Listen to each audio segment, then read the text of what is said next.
Nasambat ng mga otoridad ang 40 milyong pisong halaga ng smuggled na produkto at hot meat sa isang imbakan sa Navotas. Saksi, si Marisol Abduraman. Masangsang na amoy ang sumalubong sa mga otoridad pagpasok sa imbakan ng frozen goods sa Navotas. Kahong-kahong hot meat ang bistado, kabilang ang smuggled na karne. May mga isda at seafood din gaya ng pampano, galunggong at frozen pusit. Bukod sa ma-expire na karne ng baka, ilang karne ang nabubulok na. Kung nakakaamoy lang yung mga camera natin, talagang baka pati mga cameraman natin masusuka dahil nakakasulasok yung amoy. Ang operasyon, isinagawa ng mga otoridad matapos matanggap ang ulat ng Department of Agriculture tungkol sa online bentahan ng mga Peking duck galing sa China. Ang pag-i-import kasi ng Peking duck at iba pang poultry products at karne ng baboy mula sa China, mahigpit pa rin ipinagbabawal ang pamahalaan. Ang mga ito ay nakaban pa rin. So, talagang mapapatunayan na smuggled siya. Ayon sa DA, nagkakahalaga ng 40 million pesos ang mga natagpuang karne na nasa 130,000 kilos. Wala rin daw kaukulang dokumento ang mga naabotang produkto.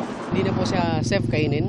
So pwede po siya magkaroon ng, sasabi ko nga, parating food poisoning. So ito po yung dapat hindi na nakakarating sa hapagkainan ng bawat Pilipino.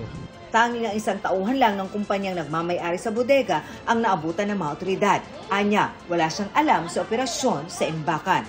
Ako lang naglilinis dito. Hindi ako na mga ano dyan sa mga trabaho ng mga stock.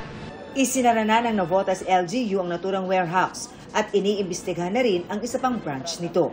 Nag-trade po sila ng frozen seafoods at frozen meat products. Kaya nga lang po ang kanilang pong rehistro, ang kanilang business permit po sa lokal na pamahalaan ng Navotas ay para lamang po sa pagiging dealer ng frozen seafood products.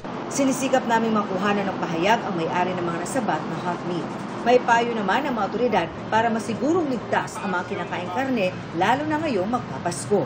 Lahat po ng dapat kainin, dumaan talaga sa tamang proseso. Pag medyo alanganin ka, huwag ka nang bumili. Doon ka talaga na makita mo na yung malinis at saka legit o pinagkakatiwalaang mga meat establishment. Para sa GMA Integrated News, Marisol Abduraman, ang inyong saksi. Mga kaibigan, samahan nyo kaming saksiyan ng mga balita.